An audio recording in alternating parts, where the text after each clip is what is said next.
Oi, pessoal, tudo bem? Como vocês estão? Espero que todos estejam bem. Estou com saudades de vocês e hoje a gente inicia a terceira semana de conteúdo de língua portuguesa. Nesses slides a gente vai trabalhar com a interpretação de texto, correção de exercícios, de tarefa, a redação e a leitura de livros, ok? Então peguem a apostila, peguem o material de vocês que a gente vai começar com as correções. Pessoal, então nessa semana 3 nós vamos fazer a correção das atividades da semana anterior, da apostila, das páginas 32 a 34, que vai estar em anexo, a gente já corrige. A redação é a número 8, a gente continua fazendo uma redação por semana. Vamos escrever no caderno um texto de ficção com o tema tecnologia, 20 linhas. Ler e responder as questões da apostila, páginas 35 e 36. É a tarefinha para a próxima semana. E leitura do livro de literatura indicado. Quem já terminou de ler esse livro pode começar outras leituras. Quem não terminou, continuar essa leitura, tá? Então peguem a apostila para a gente fazer a correção das atividades da semana passada. Então, para responder essas questões, vocês deveriam ter lido o texto Assunto para um Conto, da página 32 da apostila. Então, é interessante vocês terem a apostila agora em mãos. Quem fez vai corrigir e quem não fez vai respondendo, vai colocando as respostas ali o gabarito, tá? Logo depois do texto, aparecia um pouquinho de uma biografia, falava um pouquinho sobre o autor do texto, o Arthur Azevedo. Aí falava que ele nasceu em São Luís, no Maranhão, faleceu no Rio de Janeiro, ele foi jornalista, teatrólogo, contista, participou ao lado do irmão Aloysio de Azevedo, que é um autor bem famoso na língua portuguesa, na literatura brasileira, e também escritor, e no grupo fundador da Academia Brasileira de Letras, tá? Aí fala um pouquinho das principais obras desse autor e e um pouquinho especificamente desse trechinho que foi retirado de um livro dele. Tem algumas palavrinhas que talvez vocês não conhecessem, então tem um glossáriozinho, umas notinhas ali explicando algumas coisas, tá? Então a primeira questão diz assim: responda as questões com base no texto 2. 2.1. Como você já teve a oportunidade de constatar, os textos dialogam entre si, independentemente de terem sido produzidos em épocas e locais diferentes. Alguns são de leitura quase indispensável, por serem constantemente citados nos mais diferentes contextos. Apenas quem conhece o conto que inicia Mil e Uma Noites, estudado na tarefa de casa, pode entender bem o comentário do narrador no primeiro parágrafo do assunto como um conto. Explique por que o autor se compara à personagem de Mil e Uma Noites e se considera menos infeliz que ela. Então, vocês já leram, vocês já conhecem esse conto, foi lido lá no sexto ano, se eu não me engano, e você já deve ter uma noção. Então, o que, que tem ali, né, que pode ser comparado? Então, diz que a personagem, o narrador é personagem, ele conta a história, né, como narrador, como personagem, o narrador conta a história. É menos infeliz que ela, por não ter a obrigação de contar uma história por dia, então ela não precisa contar uma por dia, apenas uma por semana. E por seus leitores serem menos sanguinários, né? Que seu marido, então, não tinham coisas tão pesadas no texto, já que não matariam caso falhasse, né? Então, acontecesse alguma coisa de ruim, não seria morto. Então, essas são as comparações que podem ser feitas com a personagem de Mil e Uma Noites e o texto que vocês acabaram de ler. 2.2. No conto temos narrador de primeira ou de terceira pessoa. É narrador de primeira pessoa, já que o narrador é um personagem da história, ele participa e conta a história, então em primeira pessoa. 2.3. Para criar um conto é necessário ter uma história a narrar. No conto que você acabou de ler, foi sugerida uma história ao narrador.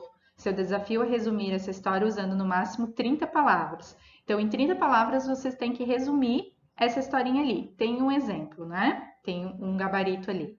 Alguém reside na Espanha, escreve a alguém no Brasil sobre uma herança inexistente e consegue que essa pessoa lhe envie o dinheiro. Então, em poucas palavras, resumiu a historinha. Mas quem botou algo parecido não tem problema, desde que tenha as 30 palavras.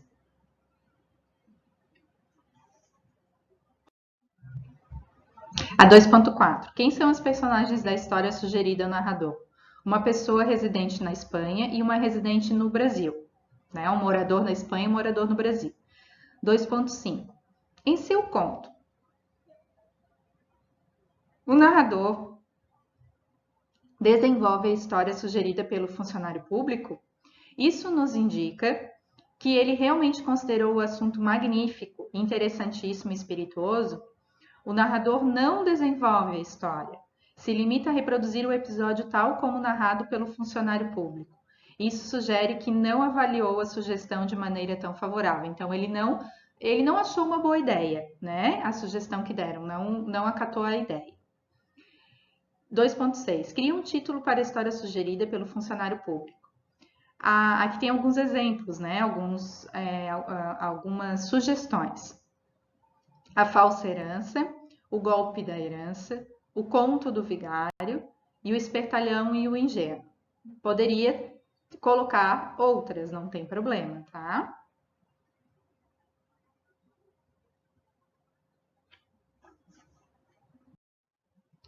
(2.7) Você identifica alguma semelhança entre o título que daria a história sugerida pelo funcionário público e o título Assunto para um conto? Por que isso teria ocorrido? Não deve haver semelhança, pois o tema do conto não é a história sugerida pelo funcionário público, mas o episódio do encontro entre o narrador e a personagem